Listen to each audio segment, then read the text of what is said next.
Le sous-sol de l'Azerbaïdjan regorge de richesses.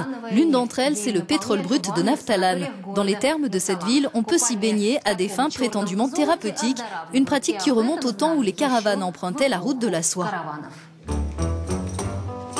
Le brut de Naftalan est l'un des rares pétroles qui ne brûle pas. Les médecins locaux le préconisent sous forme de bain de 10 minutes maximum pour soulager les douleurs articulaires, guérir le psoriasis, calmer les nerfs et purifier la peau.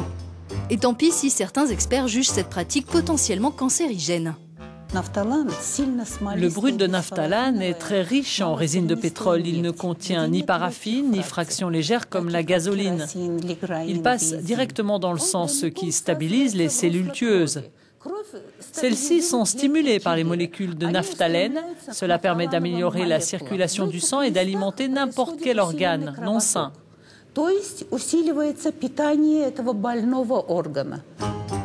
Certains affirment que ces bains leur ont permis de vaincre leur maladie chronique et l'expérience, même si elle est forte en odeur, serait aussi agréable que de se plonger dans du chocolat chaud.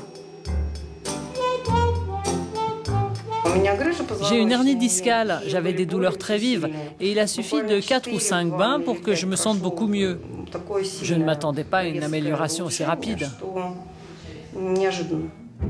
Les premiers centres de soins de ce genre ont ouvert en 1929. Ils étaient très prisés des fonctionnaires du temps de l'ex-URSS. Mais les propriétés de ces huiles, évoquées dès le XIIIe siècle par Marco Polo, ont été découvertes il y a bien plus longtemps, dans des circonstances qui tiennent de la légende. Autrefois, une caravane est arrivée et un homme qui avait décidé de se débarrasser de son chameau malade l'a poussé dans une mare de pétrole. Quand il est revenu, il a constaté que son chameau était toujours vivant, mais aussi qu'il était complètement guéri.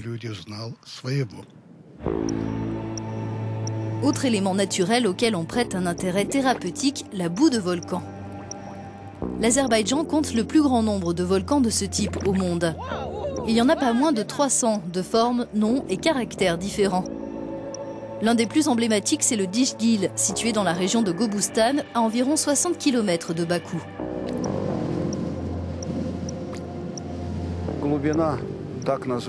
La profondeur de ce qu'on appelle les racines des volcans de boue est de 5 à 12 km.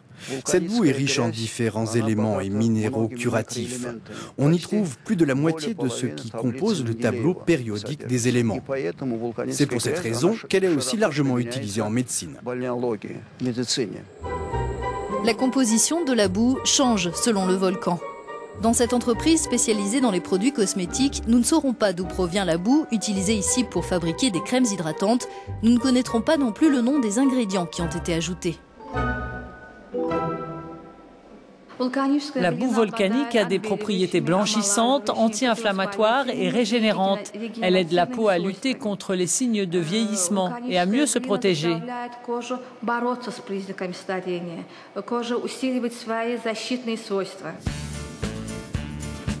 Ce qui fait courir ce marathonien, c'est justement la boue de ces volcans. Artem vit dans la capitale, Bakou, mais vient ici à longueur d'année pour prendre un bain de boue salvateur. Malgré une eau à 2 degrés Celsius ce jour-là, Artem savoure l'instant. Le gaz qui s'échappe du sous-sol le fait flotter. Je suis au contact de la beauté de la nature de l'Azerbaïdjan. Je me sens léger et incroyablement souple et en même temps, je ressens une immense fraîcheur comme nulle part ailleurs sur Terre. Artem rêve de parcourir tous les volcans de boue du pays. Nous n'aurons pas le temps de l'accompagner, mais nous réussissons à atteindre l'un des spécimens les plus mystérieux.